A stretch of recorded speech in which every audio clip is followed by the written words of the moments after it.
The glacier's been here for millions of years, but the ice gets replenished really fast. $95 million. Let that sink in. That's the value of the treasure Parker Schnabel just clawed out of the earth. And no, this isn't a season total. This is one discovery. A single massive haul from a place called Glacier Canyon. Parker gathered the crew and thanked them. The ground, the logistics, the sheer difficulty. It was all beyond anything they were used to, yet they pushed through. He told Mitch and the team they had delivered one hell of a season. And just minutes earlier, they captured the exact moment the discovery happened. But this isn't only a story about gold. It's about a secret, a clue Parker uncovered that led him to a place everyone else dismissed as nothing more than frozen, worthless ground. What he found there could change northern mining forever. The Yukon's last secret. The Klondike mining season had been mediocre. And for Parker Schnabel, mediocre is just another word for failure. Even with gold prices up, his operation had burned through huge amounts of cash. His team was working, pulling in gold, but the giant pay streaks of previous years had dried up. It felt like the easy Yukon gold was gone. But Parker isn't just a miner, he's a strategist. For months, while everyone thought he was sticking to the usual plan, he was quietly funneling millions of dollars into a secret side project. A gamble so big it could either ruin him or make him the uncontested king of the Klondike. The gamble had a name: Glacier Canyon. This wasn't a creek or a typical placer deposit. It was a geological nightmare, a massive active glacier that had cut a deep canyon far from any of his current claims. The area was believed to be unminable. The ground was frozen solid for hundreds of feet, and the terrain was dangerously unstable. But Parker had something nobody else possessed: a clue. It started with a prospector's diary from the 1920s. The old-timer wrote about discovering a river of gold at the base of a moving ice wall, gravel so rich he could pluck nuggets straight from the ground. But a brutal blizzard trapped him, froze his camp, and he died trying to escape. His map vanished with him, until it resurfaced at an estate auction, where Parker bought it. Most assumed it was a fake. Parker wasn't so sure. He compared the old hand-drawn map with modern tech. He spent a fortune hiring specialists to fly the canyon with ice-penetrating radar, equipment normally used by scientists, not miners. When the data returned, it revealed a massive dense anomaly deep beneath the surface, following the same path the diary described as the gold-bearing channel. The risk was enormous. Fuel costs alone to thaw the ground would be sky-high. Machinery would need custom modifications to break through the permafrost. And the danger? Off the charts. Even his crew questioned his sanity. This wasn't a mine. It was an Arctic expedition. Still, Parker committed. He quietly moved his largest excavators and a brand new wash plant to the mouth of the canyon, sinking what amounted to his entire season's profits into the belief that an old story and a radar shadow were real. Before they recovered a single ounce of gold, Parker was already millions in debt. He was risking everything on one frozen canyon. Just getting into Glacier Canyon was a struggle. The road didn't exist. They had to carve it themselves over solid ice and unstable rock. It took weeks. They built ice bridges across deep crevasses, any of which could have collapsed. One slip, one machine sliding off the path, and it would be lost forever. An expensive tomb at the bottom of the glacier. When they finally reached the site, the true scale of the challenge became clear. The mining zone lay at the canyon floor, surrounded by 300-foot ice walls that constantly groaned, cracked, and shifted. The crew wore harnesses, not just for heights, but in case the ground itself fractured beneath them. The conditions were beyond extreme. Temperatures dropped to -40 degrees Fahrenheit. Metal became brittle. Hydraulic lines froze solid. A simple half-hour repair on a normal claim could take 6 hours here, with mechanics using blowtorches just to unfreeze bolts. Fuel costs were staggering. They burned over $20,000 a day, not on mining, but on heaters and generators, just to keep machines and workers from freezing stiff.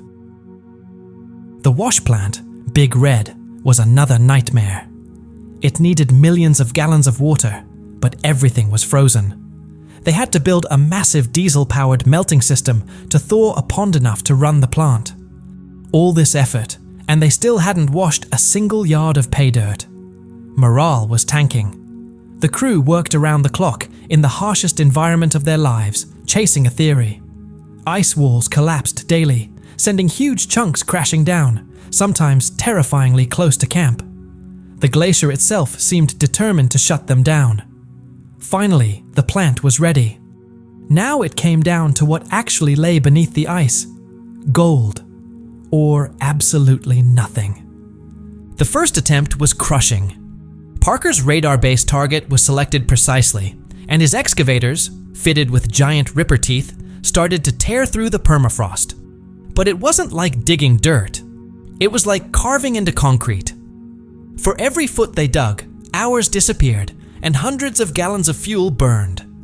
The ground was frozen solid for more than 50 feet, but eventually they finally broke through and hit gravel. They hauled the first loads to the wash plant, and the entire crew gathered around, waiting for the first signs of gold. Parker stood near the sluice box as the material ran through. Nothing. Barely any gold, just a few tiny specks.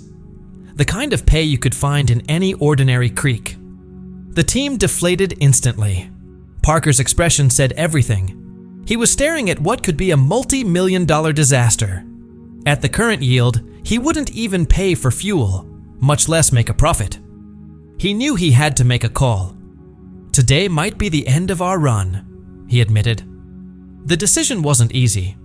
Parker is driven, focused, and hates walking away from a challenge.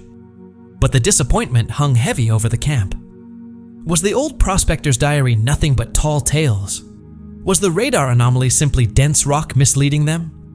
For 2 more days, they dug deeper and widened the cut, but the results didn't change. Still terrible pay. Parker faced a crossroads: abandon the canyon and return to his established claims, or keep pouring money into what was starting to feel like a ghost story.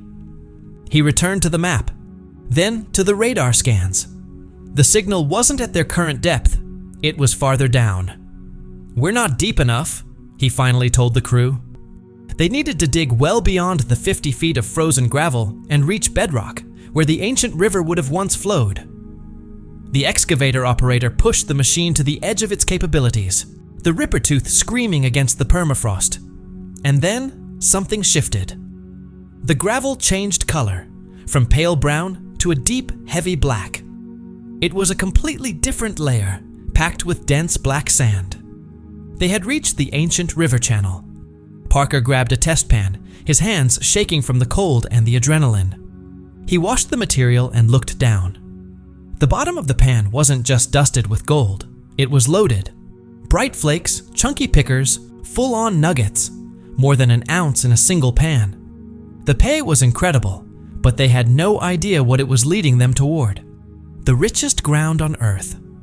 The black gravel layer transformed the camp's mood instantly. The crew went from discouraged to electrified. Suddenly, they weren't just mining, they were hunting treasure. They traced the pay streak, and it led them somewhere no one wanted to go, directly beneath the enormous overhanging glacier wall. They were now digging into a cavern carved out by the ice itself. The glacier above groaned constantly. Meltwater dripped like a warning.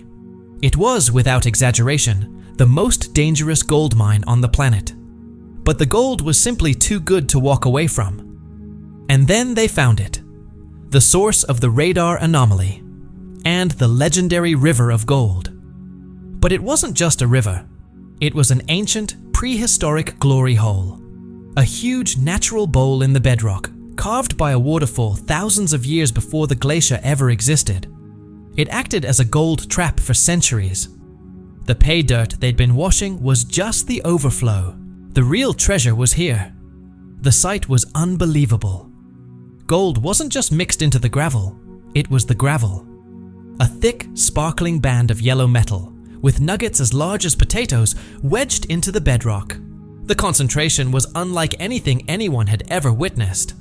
They weren't counting ounces per 100 yards, they were counting pounds per bucket. A test run with a single excavator load overwhelmed the wash plant instantly. The sluice mats were smothered in gold so fast, Parker had to shut everything down to avoid losing the metal. The crew stood in stunned silence. They had found it. The $95 million treasure was real. They weren't mining anymore. They were retrieving the richest gold deposit discovered in a century. But now they had to get it out, and the ice above them was beginning to roar. The glory hole ignited a frantic race against time. The heat from the machines, running non-stop, was causing the ice cavern to melt and destabilize. Cracks spidered across the ceiling. The glacial chamber was becoming increasingly unstable. They needed to extract as much gold as possible before the entire treasure vanished beneath collapsing ice.